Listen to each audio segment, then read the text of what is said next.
that might need to be like the biscuits in this factory, twice baked. Is there not an opportunity here to win out against the extremes? Tom Harwood, GBNews. What are you going to do about it?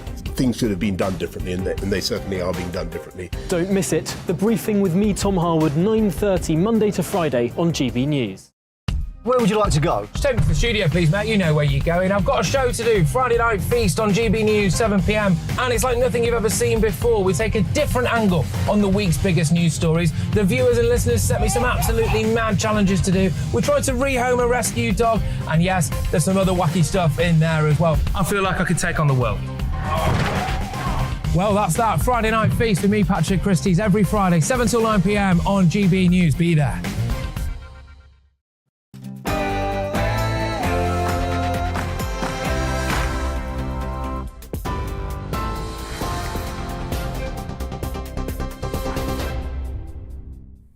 Good evening. The headlines on GB News. 12-year-old Archie Battersby has now died after his life support treatment was withdrawn. It follows a long-running legal battle between Archie's parents and doctors. He'd been in a coma at the Royal London Hospital since April after his mother found him unconscious at home. Doctors declared him brain dead, and the High Court ruled that life support treatment should end. Archie's mum says she's the proudest mother in the world. Such a beautiful little boy, and he fought right until the very end, and I'm so proud to be his mum. Meanwhile, in other news, Tory leadership candidate Liz Truss is taking aim at Rishi Sunak and his legacy as Chancellor. She told reporters in the West Midlands that lowering taxes would ease the cost of living crisis and could avoid an economic slump. That comes as the Bank of England warned this week that the UK is expected to fall into recession later this year. But what I'm about as a Conservative is people keeping more of their own money, growing the economy so we avoid a recession. And the best way to do that is lower taxes, but also unleashing investment into our economy. Meanwhile, her rival, Rishi Sunak, wants to tackle inflation before cutting taxes. He was campaigning in Southampton today, and he said her economic plans would harm low-income families. We need to get real about this situation. It's simply wrong to rule out further direct support at this time, as Liz Truss has done. And what's more, her tax proposals are not going to help very significantly people like pensioners or those on low incomes, who are exactly the kind of families that are going to need help. International news now, and the escalating violence in the Gaza Strip has now killed 15 Palestinians, including one child. Palestinian militants have been firing hundreds of rockets at Israel in retaliation for airstrikes targeting a jihadist group yesterday. The Israeli Prime Minister, Yair Lapid, says the attacks were launched in response to what he called concrete threats. And rockets have reportedly damaged parts of Europe's largest nuclear power plant in southern Ukraine. Let's show you a video if you're watching on television. The plant before the shelling started. Russia and Ukraine each blaming each other for the damage. Unclear how many power lines are destroyed as yet. But Ukraine's nuclear agency says there's been no radiation leak detected so far. Meanwhile, 3 grain shipments have left the country's Black Sea port. They're carrying 58,000 tonnes of food, now heading towards Ireland, the UK and Turkey. It could be a sign that the deal to release grain trapped by Russian blockades is working and could slow a growing global food crisis. That's it. You're up to date on TV, online and on your radio via DAB+. You're with GB News. More news at the top of the next hour. See you then.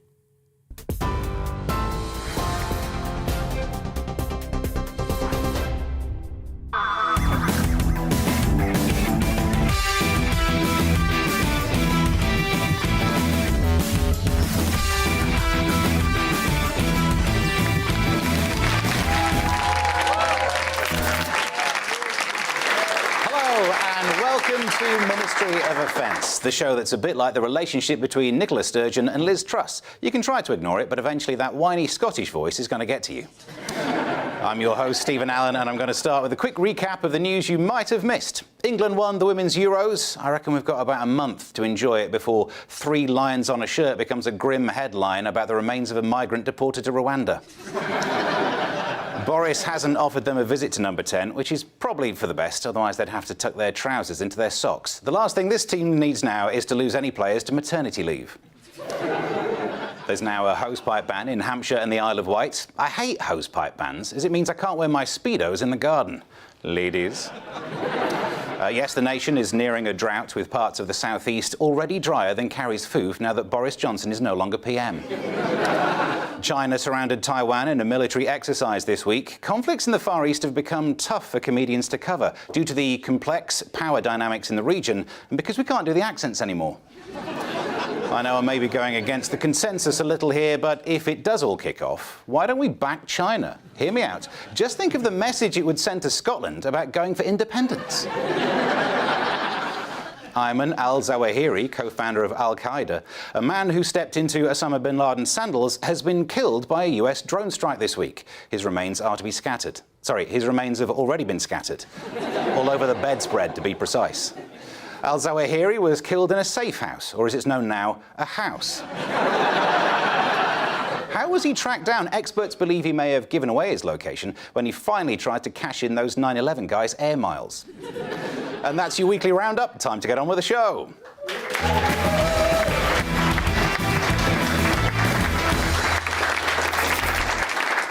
Of course, no panel show is complete without panellists. So first, let's meet the teams. Fighting for the left is a team captain who's a man that we asked to step into Diane's shoes tonight. And just to be clear, we only asked him to step into her shoes. The bra and pants were his choice. It's Josh Howie.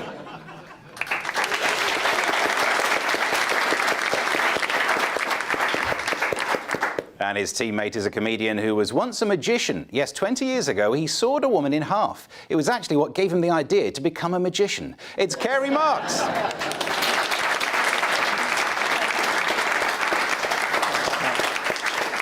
And fighting for the right is a team captain who is living proof that the old adage, healthy body, healthy mind, is totally wrong. It's Leo Kearse.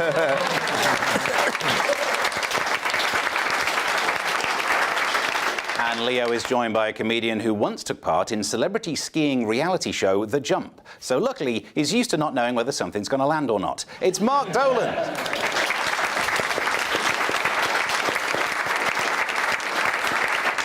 So here at Ministry of Offence, we ask our teams to tell us which minister they would like to be. Leo, I'm going to start with you and your team. What are you the minister of? I'm going to be the Minister of Health this week. I know there's been a lot of fuss around these diseases like monkeypox. I think a much more worrying disease, much more disgusting disease, in fact, the most disgusting disease is hay fever.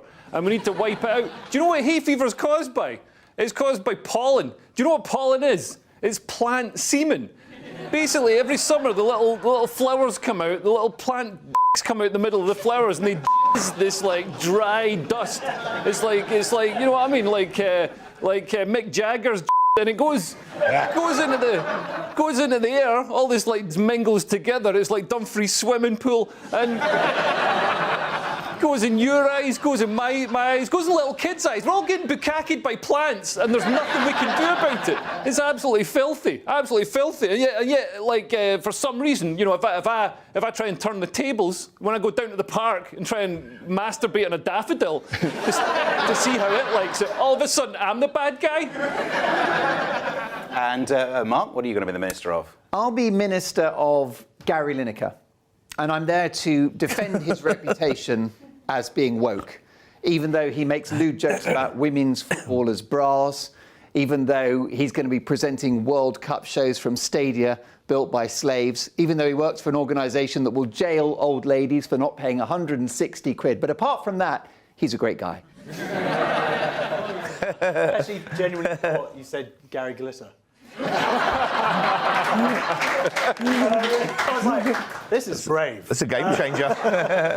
And Josh, who are you the minister of? I'm going to be the Minister of Inflation. And I think we can all agree that I've been doing a pretty good job. You know, I'm just looking at my predecessors, and I don't know how they got away with it for so long, because for years it just didn't budge. But I'm proud to say I put a lot of work in, and we've made some big increases, some big improvements. And the best news is, there's more to come. You're welcome. And Kerry? I am the party whip, because we've got a bad reputation because of this Chris Pincher guy who was pinching bottoms and so on in nightclubs, which is absolutely that's an abuse of power. And in our profession, we're against. So what we do is we bring someone into the office, we keep a black book of all their indiscretions, we shout at them, completely destroy their soul, and bribe them, blackmail them, whatever we can do to get them to do whatever we want in the name of the party, which would be unacceptable in any job in the country, but is totally normal in the world of politics. So, well, that's the introductions out of the way. Let's get the show started with our first round, which is Viral Load. Each week, the teams pick a viral video, a meme, or a tweet that's caught their eye. It could be political or just something that they find weird or amusing. I will decide which one is most point-worthy. OK, Leo, let's see what you've got for us today. It's Kamala Harris giving a very important introduction to a meeting. Right, let's take a look. I am Kamala Harris. My pronouns are she and her. I am a woman sitting at the table wearing a blue suit.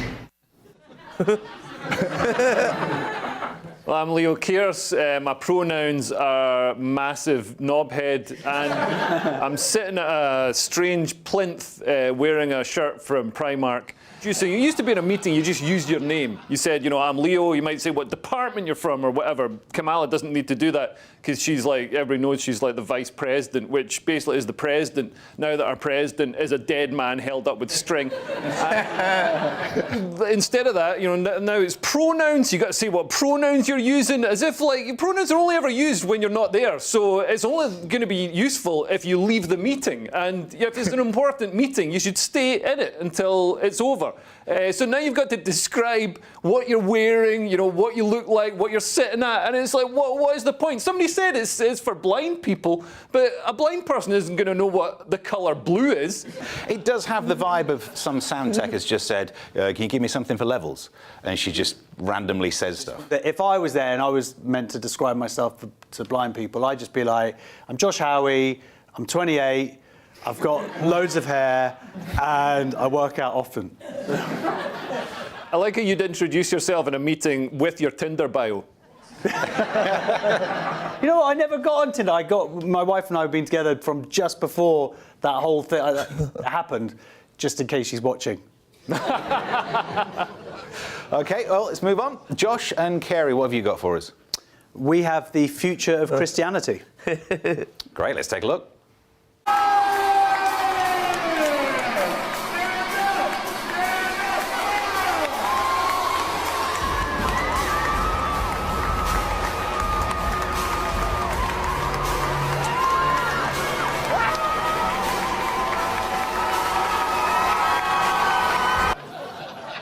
Right, what's wrong with that? Yeah, what's wrong with that, Josh? Yeah, why do you hate that? Do you want to come on our team, Josh? Well, no, I mean, it's just, I mean, you're right, actually. What is the problem with this video? Because, of course, men have been wearing frocks in church for a very long time, so it's totally fine. So the other thing is, you didn't really see it a bit, but everyone's wearing masks. She, the drag queen, is not wearing a mask, and That's the bit that bothers you. I heard there was a drag show at a gay nightclub. Wow. Yeah, that's the next level. What? That's where it's going. It's going That's from really- it's going. They're taking away from our schools and our libraries and our churches, and now they're putting it into gay nightclubs. I think it's disgusting. I actually, controversially, I say good luck to her, OK? She's a lot less terrifying than Father O'Brien, who gave me my first Holy Communion in 1983. I think it's good to see the church keeping up with the tradition of inappropriate sexual behaviour in front of children.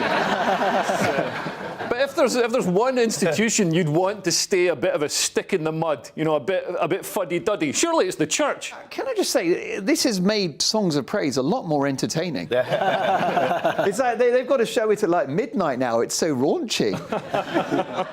Why are all drags queens? There's no princesses. You get princes. Drag kings. Doctors. You get drag kings. What's a drag king? It's a woman that dresses up as a man. They're paid less. So that's a myth. Well, thank you for those. I think the most point-worthy video out of those, it's Leo's team. What?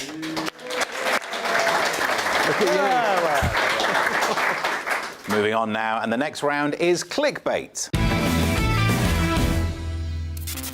Yes, in this round we give each of our teams some news stories and task them to come up with some headlines. In true tabloid style, these headlines need to be funny, punny or downright sensational. Basically anything that's going to draw you in as clickbait. OK, we're going to start with this story. This one's for you, Leo. The NHS could be prevented from giving under-18s puberty-blocking drugs after Liz Truss and Rishi Sunak both said children should not be rushed into making irreversible decisions. It follows the closure of the Tavistock Gender Identity Clinic after a review deemed it not safe for children. What are your thoughts on that one? Well, for a start, stopping puberty blockers until people are 18 years old seems to defy the point of puberty blockers. You know what I mean? It's like not letting people wear nappies until they're 60. So that is the time you need to start wearing nappies again. That does make sense. But yeah, this is nuts. So like, and the maddest thing about this, so the Tavistock Clinic, if a child turned up and said, you know, I think I'm a woman, they were just, you know, grabbed and thrown in. You know, the children are always saying stuff like that. I think I'm an astronaut. I think I'm a cowboy. I think I want to get out your van now. I've got some headlines. Pharma shares may drop, but so will testicles. Also, sanity as teenagers get back into proper drugs. I like that. Karma for farmer, but don't tell Starmer. Any thoughts over here? The lady's not for turning. You can't have your and keep it.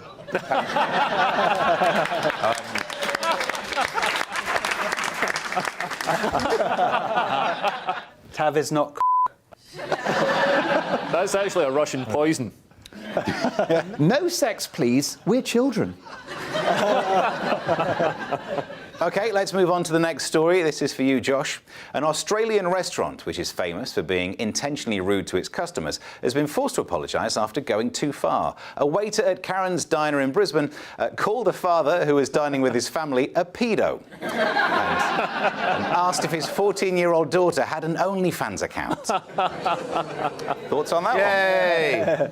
So it's a restaurant where you go to get offended by staff who treat you badly. It's currently the chain is being sued by all the restaurants in France for cultural appropriation.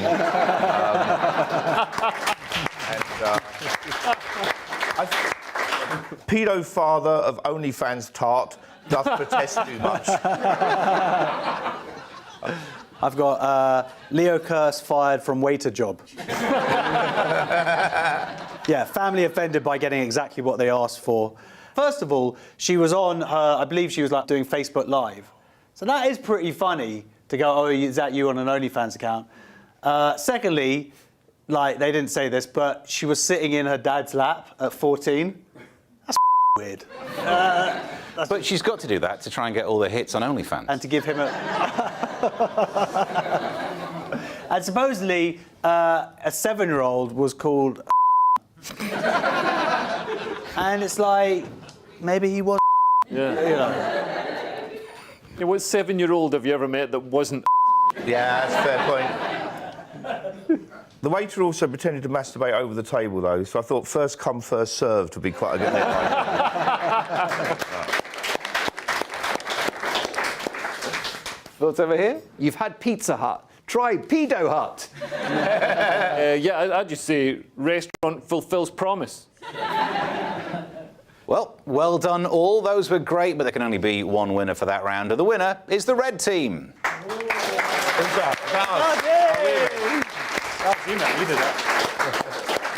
It's time for a break now, but we'll be back quicker than a Liz Truss U-turn over plans to slash nurses' bonuses. We'll see you after this.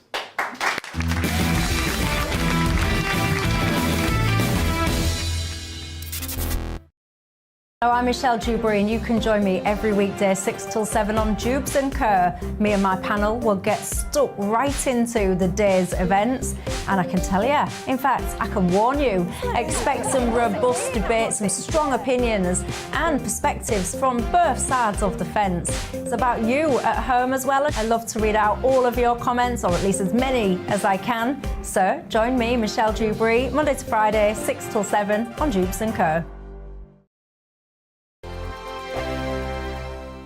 We are GB News. We're right across this great nation. On TV. On radio. On digital. Absolutely everywhere. We don't talk down to you. We embrace all voices with honest and civilised conversation. We are not part of the establishment. We're one of you. And we're only getting started. Join us on GB News, The People's Channel. Britain's news channel.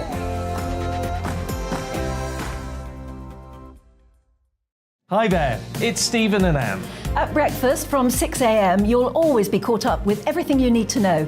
The latest headlines, opinions and debates. We'll bring you the good news and the bad, but most of all, we're here for you. Remember, send in your views and let us know what you would like us to talk about. That's because we're your news channel. And every morning at 6 a.m, it's breakfast on GB News. My name's Tom Harwood and join me 9:30 a.m. every weekday for The Briefing, your one-stop shop for everything you need to know about what's going on in politics today. I wonder if this is a deal that might need to be like the biscuits in this factory, twice baked. Is there not an opportunity here to win out against the extremes? Tom Harwood, GB News. What are you going to do about it? Things should have been done differently, and they certainly are being done differently. Don't miss it. The Briefing with me, Tom Harwood, 9:30 Monday to Friday on GB News. Where would you like to go? Just take me to the studio, please, Matt. You know where you're going. I've got a show to do. Friday Night Feast on GB News, 7 p.m. And it's like nothing you've ever seen before. We take a different angle on the week's biggest news stories. The viewers and listeners set me some absolutely mad challenges to do. We tried to rehome a rescue dog. And yes, there's some other wacky stuff in there as well. I feel like I could take on the world. Well, that's that. Friday Night Feast with me, Patrick Christie's, every Friday, 7 till 9 p.m. on GB News. Be there.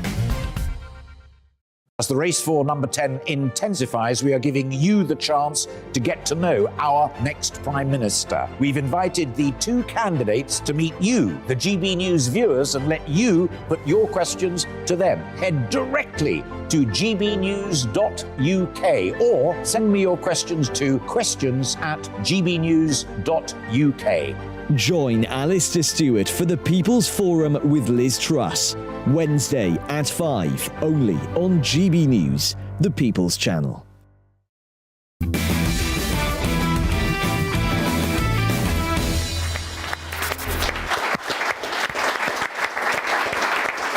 Welcome back to Ministry of Offence, in a week where the UK can breathe a collective sigh of relief in the knowledge that spoonbender Uri Geller has offered to turn Moscow's nuclear missiles back towards Russia if they fire them at us, using his mind. To be fair, Uri, it's still doing more to help the war than Germany's managed to do. Do you not feel sorry for Germany? I mean, all of this time, and now they're like, oh, you want us to be involved in a war. We're still here with Leo Kearse, Kerry Mox, Josh Howie and Mark Dolan. And now it's time for our next round, Mass Debate. In this round, we discuss the biggest news stories of the week, which is women's football. Let's remind ourselves of why we're talking about this.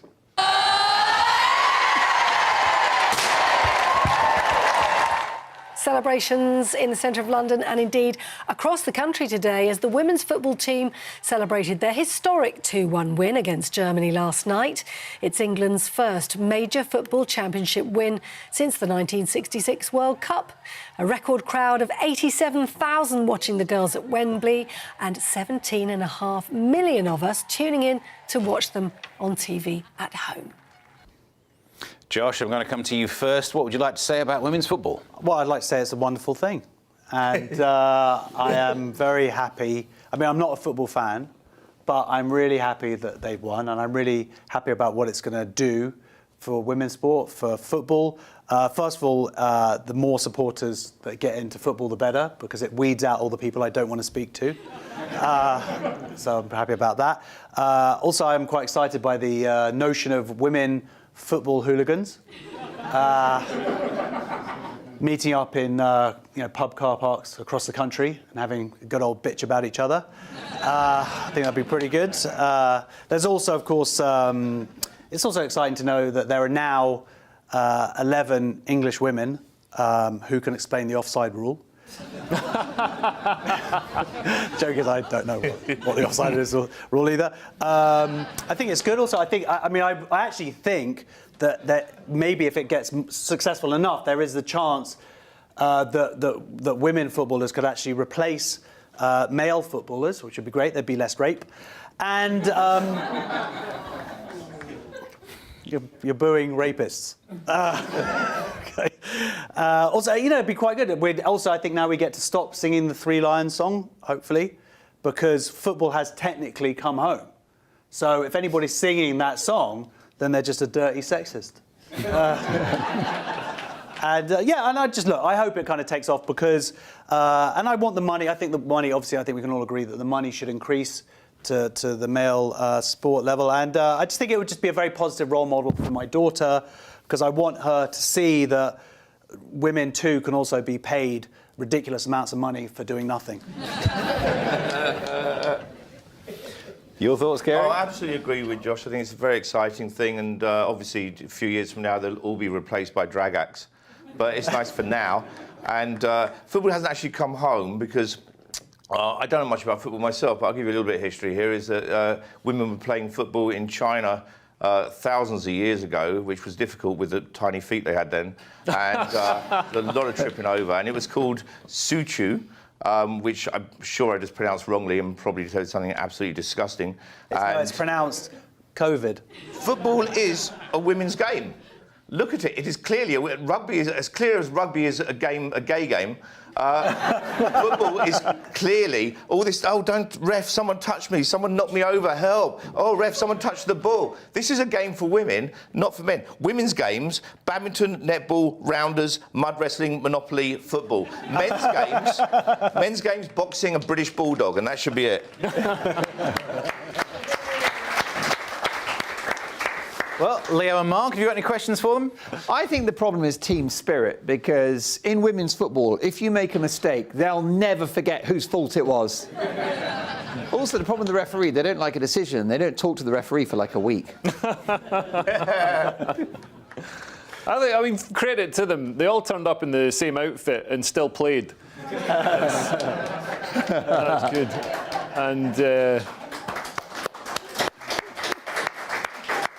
And credit to the previous year's winners, because that trophy has never been shinier.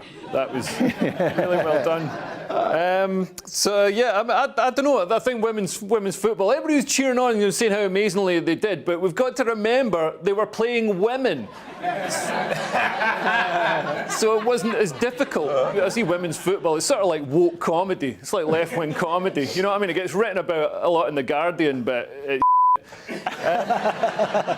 and I miss hooliganism. I don't know why we eliminated the only fun thing about football in this country. We used to have big meathead guys going out to Marseille or wherever in France and chucking white plastic chairs into the town fountain, and that was fun. That was entertaining. Now we've done away with that. We've got to watch actual football instead. No, listen, Leo, they've replaced hooliganism with something much worse in women's football: nagging. Yeah. That's some scary.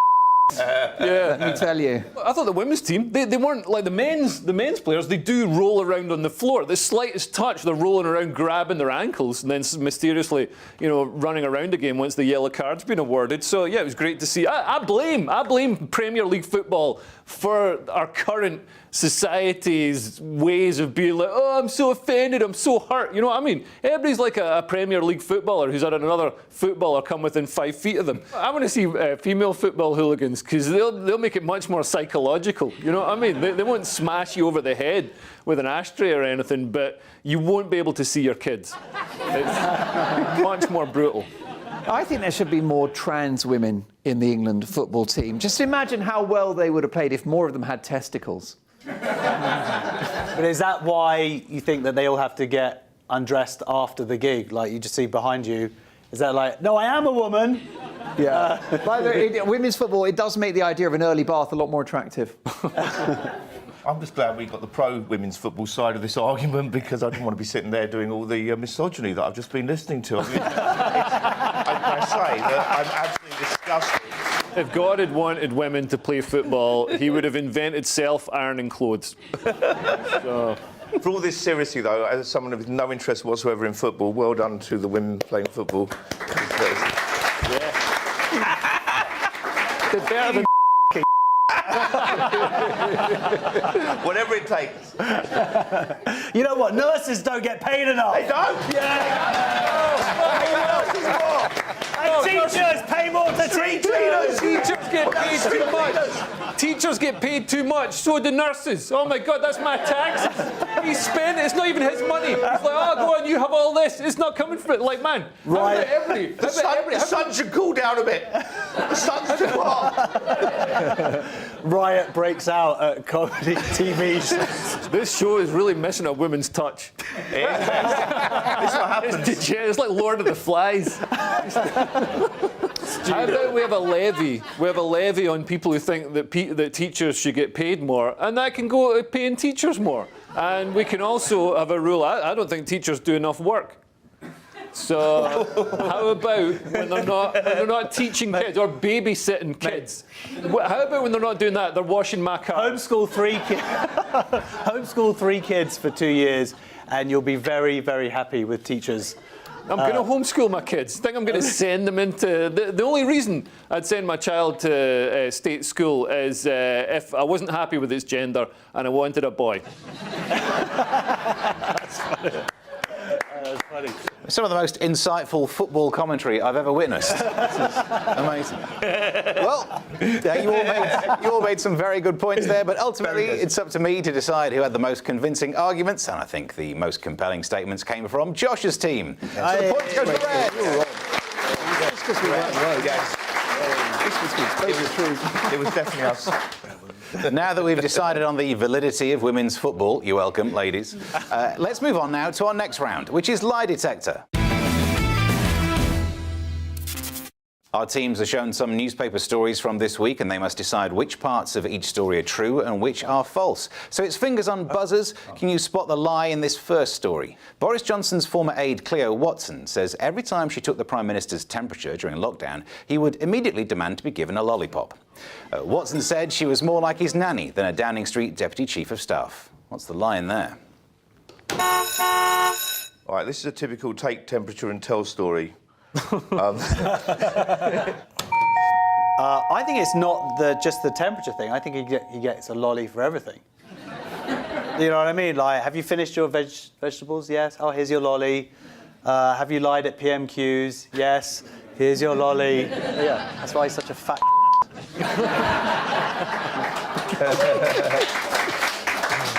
Wow, the pinnacle of left-wing humour there. Boris is. Yeah, well, mate, it worked 30 years ago. It'll work in 30 years. Trump is a dum-dum. Good stuff. Can't believe Mark the Week didn't want you. I think... Hey, mate, you're taking it too far. That's I think it's not a lollipop. There's a little clue there with the nurse thing. Boris wanted her to wet nurse him. He wanted bitty. I've just pictured it again, and it's horrible. Little moustache. How was he having his temperature taken? Because there's 3 options, isn't there? There's under the tongue, under the armpit, and up the bum. And if I know Boris, I know which option he'll have chosen, right? How well do you know Boris? Well, I've been taking his temperature for 20 years. By surprise. And I don't think Boris Johnson really exists. I think that she felt like a nanny, but the lollipop is the made-up bit. Her name's George. I'm reaching now. Anything. Because the thing that wouldn't motivate Boris Johnson, would it, being given a lollipop? What he's looking for is a married woman. Just lower one down on a crane like in Jurassic Park. It's not lollipops. That it was that actually he was like, every time she'd say, oh, I've got to take your temperature, he'd be like, oh. And you feign bending over. How do you feign bending over? How do you feign bending over? That's great. You get it. You get it, yeah. Well, I can tell you it's the correct answer. Yep, Cleo says that every time she tried to take his temperature, he would jokingly bend over. It's good to know that even he acknowledges that sometimes he's not sure which end he's talking from. Any other thoughts on Mark? I know you're a big fan of anal temperatures. Yes, correct. Leo's taking mine as we speak. No. The longest hands in showbiz, that boy. No, I think we're kicking a man when he's down. You know, he's been unseated. I think we should be respectful. Well, you'd have to be unseated if you want to try and get a thermometer. Well, a little bit. Yeah, that's exactly right. Any thoughts on anal thermometry? No, please no. Well, fingers on buzzers. Can you spot the lie in this next story? Elon Musk's 76-year-old dad, Errol, has confirmed he's had a baby with one of his son's ex-girlfriends, taking his total number of offspring to 7. Closely following that revelation, the father of the world's richest man said he wasn't proud of Elon and suggested he was too fat. What's the line there? It wasn't a baby that she had, it was an adult. She gave birth to an adult. Yeah. Not what's on the card. So, no. First try. Anyone else? This woman is the most stupid woman on the planet. She has a choice of having a baby with the richest man in the world or the richest man in the world's 76-year-old dad.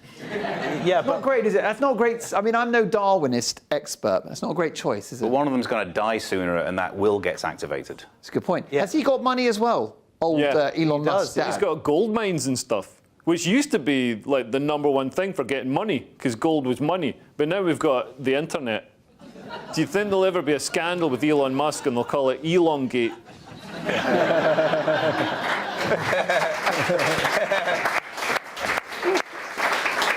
But it's a Musk no. But that's his 9th kid. Elon's just had his 9th kid, right? Yeah. And Errol has just had his 7th kid.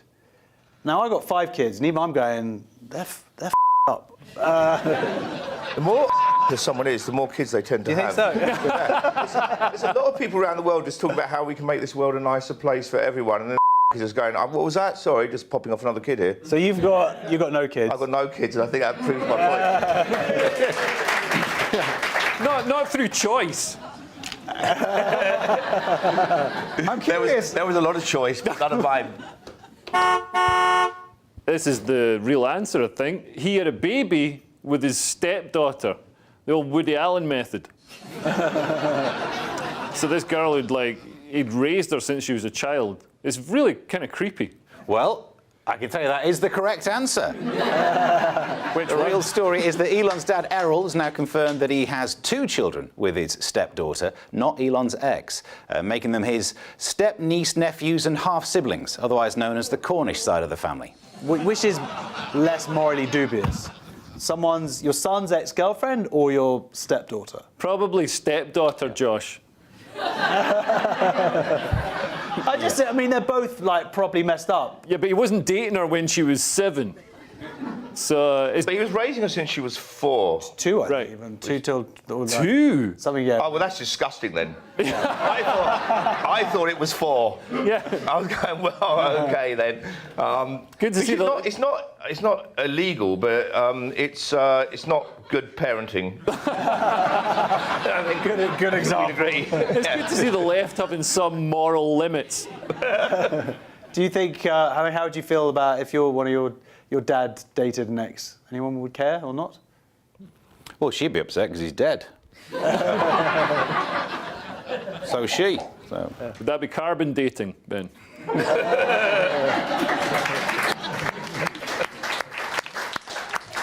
In the story, the youngest son heard about it, and he said, apparently his quote was, "It happens."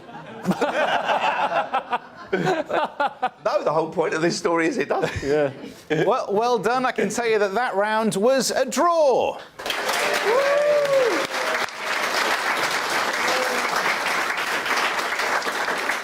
We're going to go on a break now, but don't go anywhere, as it will be quicker than the careers of the latest Love Island contestants. We'll see you after the break.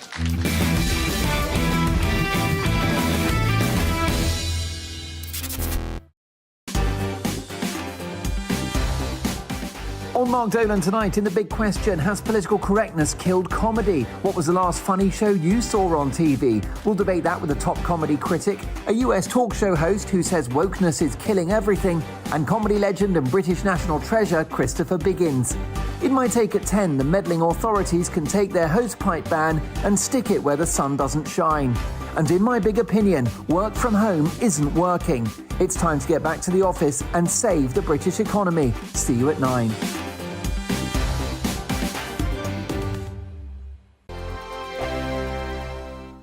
We are GB News. We're right across this great nation.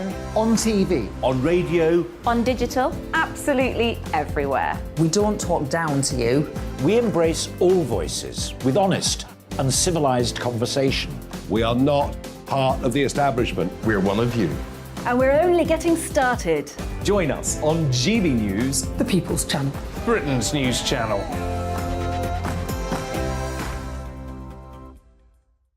Hi there, it's Stephen and Anne. At breakfast from 6 a.m, you'll always be caught up with everything you need to know. The latest headlines, opinions and debates. We'll bring you the good news and the bad, but most of all, we're here for you. Remember, send in your views and let us know what you would like us to talk about. That's because we're your news channel. And every morning at 6 a.m, it's breakfast on GB News. My name's Tom Harwood and join me 9:30 a.m. every weekday for The Briefing, your one-stop shop for everything you need to know about what's going on in politics today. I wonder if this is a deal that might need to be like the biscuits in this factory, twice baked. Is there not an opportunity here to win out against the extremes? Tom Harwood, GB News. What are you going to do about it? Things should have been done differently, and they certainly are being done differently. Don't miss it. The Briefing with me, Tom Harwood, 9:30 Monday to Friday on GB News. Where would you like to go? Just take me to the studio, please, mate. You know where you're going. I've got a show to do. Friday Night Feast on GB News, 7 p.m. And it's like nothing you've ever seen before. We take a different angle on the week's biggest news stories. The viewers and listeners set me some absolutely mad challenges to do. We tried to rehome a rescue dog. And yes, there's some other wacky stuff in there as well. I feel like I could take on the world. Well, that's that. Friday Night Feast with me, Patrick Christie's, every Friday, 7 till 9 p.m. on GB News. Be there. I'm Alastair Stewart, and I'd invite you to join me at noon on Saturdays and Sundays for Alastair Stewart and Friends. I've been in this business for over 40 years. Now, here at GB News, I've never been happier. I get to choose the big stories that really interest me. We hear what you have to say, and you hear what I have to say. I really hope you can join me, noon on Saturdays and Sundays.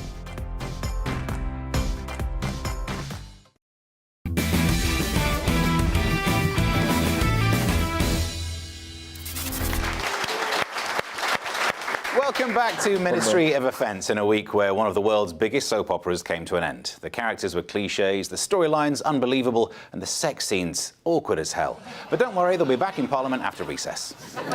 We're still here with Leo Kearse, Mark Dolan, Josh Howie and Carey Marks, and it's time for our next round, Anti-Social Media. Yes, this is Anti-Social Media, in which we look at online reactions to news and events. This week, our tweets are all picture ones. You'll need to try and guess who or what is in the image and what's being said about it. So here's your first one. Girl power radiating from Wembley tonight. Baby Spice has let herself go. Anyone know who's the... That's no way to treat Mary Berry. Yeah, women's UFC. Yeah. Jerry Halliwell hugs a thumbprint. I mean, it is hard to recognise because the face has been blurred out. But anyway. Jerry Halliwell is so old, her daughter is 70. Nope, no one knows. I'm assuming it's another Spice Girl because they're the only ones keeping that sad motto alive. The girl power. Which one is it? I don't know. Can you tell which one it is? Judging by the look of it, it's Old Spice.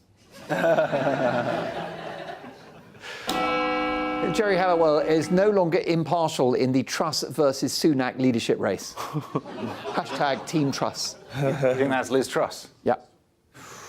Close, but no point. Was it Nadine Dorries? It's Nadine Dorries! Oh, wow. Yes, it's Jerry Halliwell hanging out with honorary Spice Girl Nadine Dorries, or batshit Spice as she's known.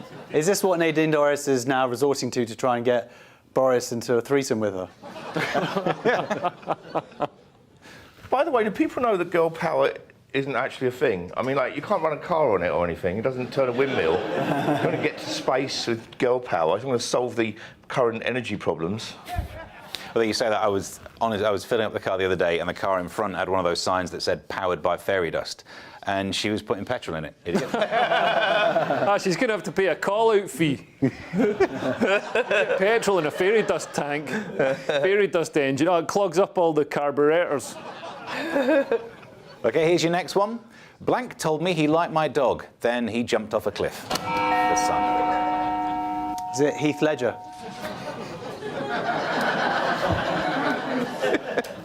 Is it a man who suffers from suicidal pet jealousy? Might be, but it's not what they put. Anyone else? Is it Tom Cruise? It's the right answer. Yep. Tom Cruise told me he liked my dog and then he jumped off a cliff. I mean, for him it's a cliff, for us.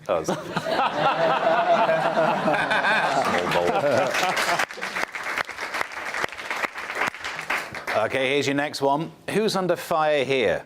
He just sat there. He's talentless. He is like a block of wood. Is that me on my wedding night? Like a block of wood, though. Yeah. Hey. I just sat there. Yeah. She interviewed the real Pinocchio and she was disappointed. I think I know who this is because of the picture. Because you've blurred it, but you can still see that it's somebody kneeling. And we know who likes kneeling. It's Keir Starmer. Is the correct answer. And also he's talentless and like a block of wood. that was the thing that really gave it away. Yeah, it's Keir Starmer on the receiving end of former Labour member Audrey White. Yeah, who was kicked out for anti-Semitism, so let's listen to her. Wait, was that clapping agreement? I'm confused. Was that just clapping for anti-Semitism? It's difficult to know. Some audiences. OK, here's your next one. Who's this about? Never trust a man who casually dresses like he's going to help the Nazis steal the Ark of the Covenant. Simon Cowell? Just anytime? Yeah, getting closer. Yeah. Well, he's in the wrong place if he wants to steal the Ark of the Covenant. That's in a pyramid. I know who it is. It's Prince Harry. No. Schofield. No. Prince Harry again? Still no. I mean, OK. He only dressed as a Nazi once. Give a guy a break. Willoughby. No? No one knows who this is? Holly Valance. Is it Holly Valance? Lorraine Kelly. I'm making my way through the ITV1 morning lineup. You're never going to get there, then. Gino De Campo with his wacky recipes. Is it Jacob Rees-Mogg? Let's have a look. Oh, yes, yeah. it is. He really does look like that, doesn't he? He does. That's It's a very good description. That's a great That tweet. is a great tweet. That's really good. Well done, technically, Ron. Yeah. Whoever you are. Yeah. Either that or he's like a sort of evil man from Del Monte. Did he cultivate his evil look, or was he born with that, do you think? I mean, he looks like he could give a box of chocolates and some flowers to everyone in the country and you'd still think he's evil. Well, yeah, because those chocolates would be poisonous. Can I just say he's gone a long way with one arm, don't you think?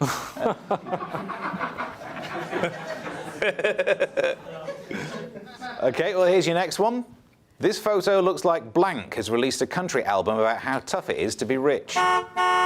That's got to be Theresa May. She's back to her old tricks of running through wheat fields, which actually everybody mocked her for, for it not being very dangerous. But if you do it in Ukraine right now, very dangerous. Dr. Hilary Jones. Still. I'm going early now. I'm going GMB. No. Is it a ghost? It looks like a ghost, so I'm going to go with that. It has been blurred. Ah, OK. Is it a ghost that's been blurred? It's no. Is it Rishi Sunak? Let's take a look.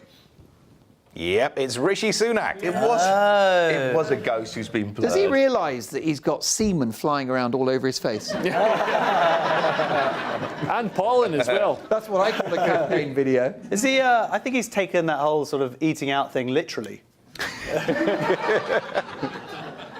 Do you think the chair was in the field already? Or he travels all the way to a field with a chair? I think he's got someone who carries the chair everywhere he goes. Oh, I think he can snap his fingers and go, chair. And then there's a chair. Carve me a chair. And at the end of that round, the points go to the blue team.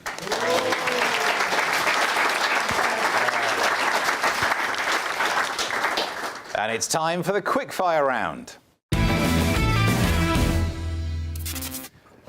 I'll be asking rapid-fire questions based on the news of the week. Our teams will have to buzz in and be the fastest to answer to gain the points. So it's fingers on buzzers. What has a McDonald's branch in Liverpool done to crack down on antisocial behaviour? They've installed a machine that shouts, "Calm down, calm down."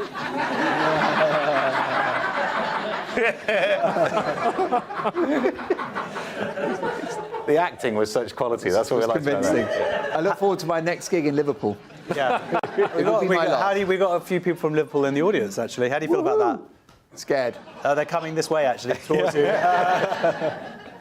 Anyone else? Tell me it's not mums. Like we all know every other comedian at some point when they're starting out does a piece about how war should be run by mums because they'd be like, go to bed. You've misbehaved, and it's a terrible angles. That's my current act. That's my Edinburgh show. It's called Mums in the Army, you I was going to say it can't be mums because the answer is they've banned under 18s, but actually in Liverpool, they've banned under 18s after 5 p.m. due to staff members facing so much abuse. What has Putin insisted Russian students must learn from the age of 7? All right, well, I know it's not ballet or chess because they start that at about 3. I'm going to say origami. No. Is it that their destiny is to die in a pointless war? Close. It's how to create Twitter bots. No. Drink vodka straight without a mixer, not even J2O. Again, so close. Oh, I know. It's bear riding. No. I'll move on. Patriotic values, focusing on the greatness of Russian society. Short course. What has Boots become the first chemist to do? Is it hand grenades? They're going to be the first chemist selling hand grenades, and they're going to stop saying, "Is this for you?" when you buy one. It's frankly embarrassing sometimes. Yeah, and also it's hard to answer that question because it's sort of for you, but also it's for other people. They were the first chemists to laugh when you asked for anusol. I should know. Anyone else know the answer? They are the first to deliver medical prescriptions via drones. That's not scary. What's been drawn on a freshly tarmacked road in Birmingham that's left locals baffled? If it's left people in Birmingham baffled, is it basic arithmetic? Words with more than one syllable. I mean, they're in Birmingham, for crying out loud. They can deal with at least as many syllables as the word Birmingham has. Yep. Is it a crop circle? No. Hopscotch? No. God, that'd be nice, wouldn't it? No, it's an 8-foot cycle lane. It's been dubbed the world's shortest. Oh, it's nice. It's nice if cyclists feel safe for a second. What has the German city of Hanover banned in public buildings? David Hasselhoff. Probably. Is it fists? So you can't have the Hanover fist. No. Bagpipes? No, they should, though. No, they should do. They shouldn't. Definitely no place indoors. A well-known menace in Germany. Yeah. Actually, I know the answer. Everywhere. It's electricity or like hot stuff. Hot showers, due to Russia's cuts in European gas supply. How they got hot? What? They have hot showers in their public buildings. Have you ever showered in a library? Straight. I love a library shower. It's a shower. What have the Korea Advanced Institute of Science and Technology created? Is it a clone of Kim Jong-un, and it's called Kim Jong-de? A new version of COVID. This time it's personal. I can tell you it was an e-tattoo that can automatically alert wearers to potential health issues, like the Hep C you probably just got. What will now count as an individual income tax dependent exemption in the state of Georgia, USA? A noose. No. So are you saying a noose or pronouncing anus wrong? Yeah, it's like the French pronunciation. Anus. Is it guns? No. It's got to be Leo will tell something you. that helps single people, like a fleshlight or a sex doll. No.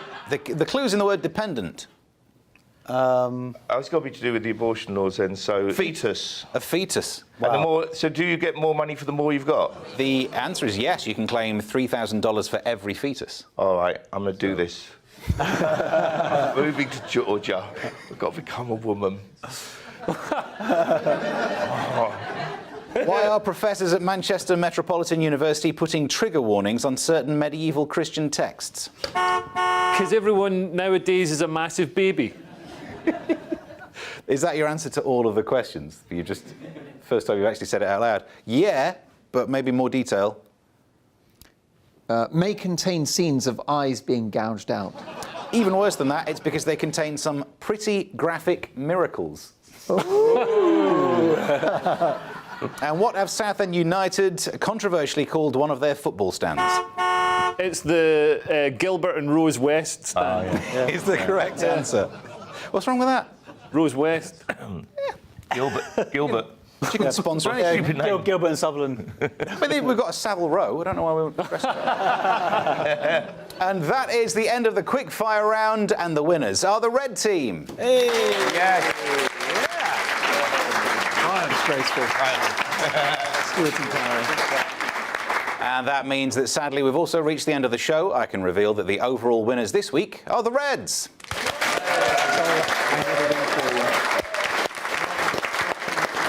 Really? What did we get?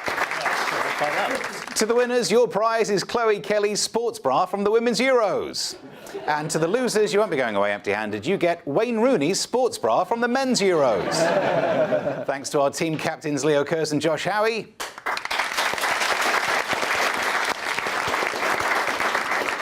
And to our guests this week, Mark Dolan and Kerry Marks.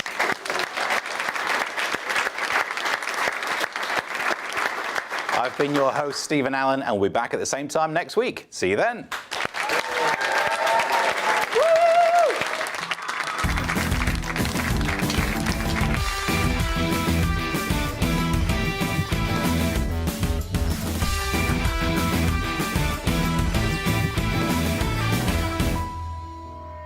Looking ahead to tomorrow's weather, and the UK is looking sunny for many, but cloud and rain continuing across parts of Scotland. Let's home in on the detail. Caithness and Sutherland will begin the day on a wet note, whilst Orkney and Shetland will also see some showers. Drier and brighter across Moray, across Aberdeenshire, and some sunshine. Mostly dry across Northern Ireland, but a few showers moving towards the north coast. Plenty of sunny spells, though a little breezy over the hills. A sunny start across much of northern England on Sunday morning. Light winds there, however, the tops of the hills may be a little